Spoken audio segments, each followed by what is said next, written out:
It may seem like Apple is behind the competition a lot of the time. The company appeared to be slow to developments like widgets, bezel-less displays with camera notches and screens with high refresh rates. And with the iPhone 16 Pro, it appears to once again be late to the party, bringing generative AI features and a real button for the camera to its 2024 flagship. But if you will allow me to play therapist for a moment, I think it's not that Apple is slow, I think Apple is cautious, perhaps overly so. Caution on its own isn't a bad trait, in fact, it could be considered thoughtful rather than rushed to the cutting edge with its peers. Apple delivers, usually finding a slightly different approach that is often an improvement on what's out there. Just look at the Vision Pro headset or Apple Silicon, or even the iPod, the iPad, and the AirPods, which were far from the first of their kind when they launched. Arguably, the biggest change to the iPhone 16 lineup, not to mention the iPhone 16 Pro, is the introduction of camera control. This is a button on the right side of the device which has touch and pressure sensors on it to enable greater control with swipes and semi-presses. One of the things this was supposed to do was let you push slightly on the button to trigger focus, similar to what half pressing a DSLR shutter button would do. That function won't be available at launch, so I can't say if it's effective. But by the large, camera control is a very Apple approach to a feature that has been around for years. From phones by Sony and Nokia with dedicated shutter buttons to Android handsets with hardware-based double-click shortcut, the notion of quick access to your camera without having to fudge with the screen is a popular one. For good reason too. I've hated having to swipe or long press the icon on my iPhone's lock screen in the past, and even though I could set the iPhone 15 Pro section button to open the camera, it just wasn't positioned well and I'd have to give up my mute button. So, Apple isn't breaking new ground with its hardware shortcut for a frequently used app, but it does do a few things differently. With the touch sensor, you can swipe on it to tweak things like exposure, zoom levels, and tone, and the half press still works as a way to select options or go back out of menus within the camera control interface. In theory, it's a nice way to make changes in the fly. In reality, there are a few issues and they largely have to do with placement. The button sits a little further from the base of the phone than I'd like, so my fingers have to reach a bit more to press it, whether I was in landscape or portrait mode. This wasn't usually a problem when I had both hands free and could steady the iPhone with my other hand and readjust my grip. But if you are trying to take a quick shot with just one hand, the button's location can feel unintuitive. Of course, everyone has different finger lengths and ratios, so it's entirely possible that other people find this logical. It also depends on your grip. If you are cradling the bottom of the device in your palm, it's harder to maneuver. If you are covering part of the screen and reaching out for the button head on, it's slightly easier to use camera control. Still, even for those with the strongest claws, swiping and half pressing and double half pressing on the sensor is tricky. I was only ever really able to do that if I had my thumb holding up on the bottom edge and my middle ring and little fingers steadying the right end of the phone. Maybe this is a new camera grip I just need to relearn for this button. The awkward placement is a minor gripe compared to what I found most annoying, the button's touch sensor. Not only was it difficult to swipe through different settings when holding the device with one hand, it also reacts to accidental touches and swipes. Sometimes the phone would slide down my palm and change the exposure or zoom level, completely ruining the vibe. I should point out that you can go into accessibility settings to either tweak or swipe sensitivity or turn it off altogether if it really bothers you.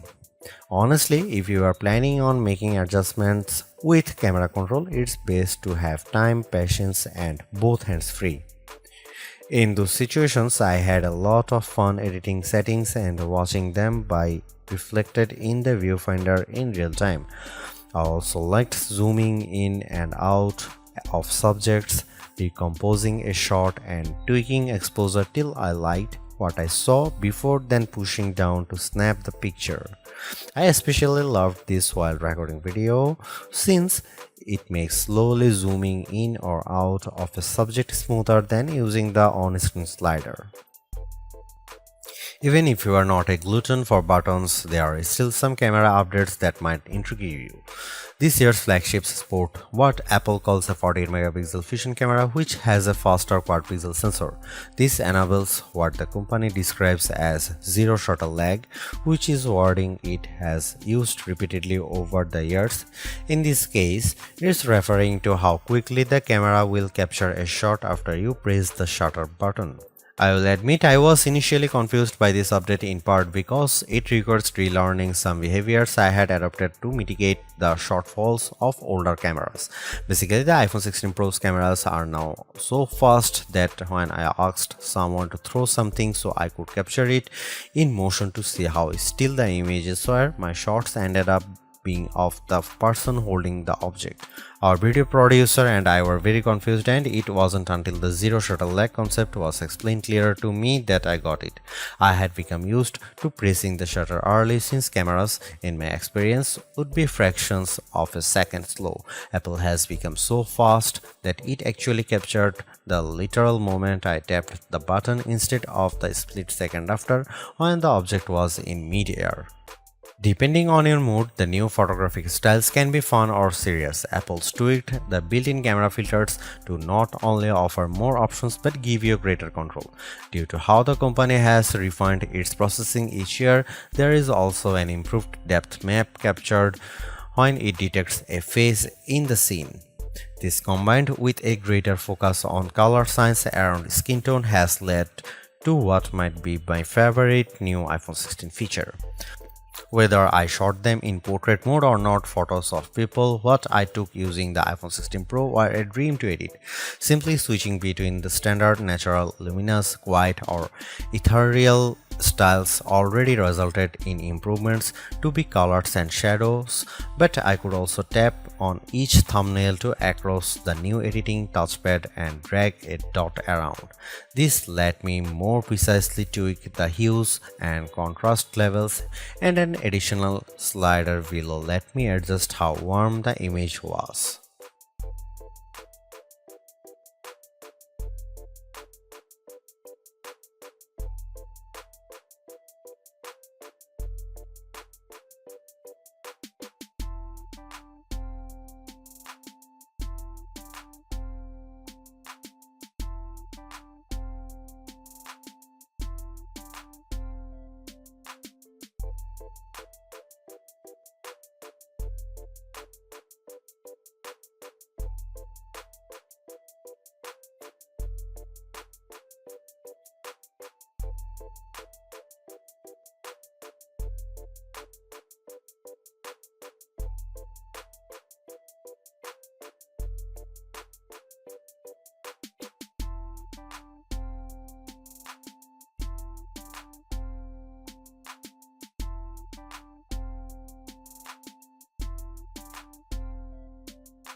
Apple's caution is sometimes warranted, especially at a time when mistrust of AI-generated content runs rampant.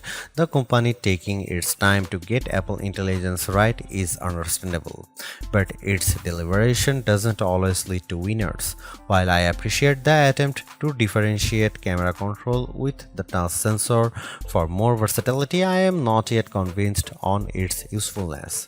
The good news is, and I cannot stress this enough, you have the option to tune it to your liking, and that's the theme I'm seeing in recent Apple features that hint at more thoughtfulness than usual.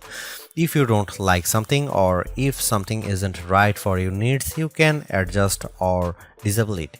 In iOS 18, you have greater control over your home screen's app layout and can pin custom collections for easier reach In the Photos app, the action button introduced last year could have been a spectacular fail had Apple not let you still keep it as a mute switch, but it managed to give people more functionality while maintaining the status quo for those who are just as resistant to change. Change is scary, change is hard, but without change there is no progress. Apple's cautious approach is a tricky balancing act that's evident on the iPhone 16 Pro. Some new features like audio mix and custom routes in maps delivers mixed results, otherwise like photography styles are hits. Then there are the basic ingredients like good battery life and durable, attractive designs that Apple cannot neglect. The iPhone 16 Pro's subpar battery life holds it back from beating the competition, which is stiffer than ever this year, especially from Google. Luckily for Apple, most people who have iPhones are going to stick with iPhones. It's just easier. For those already sucked into the ecosystem, the iPhone 16 Pro are worth the upgrade from a model that's at least 2 years old.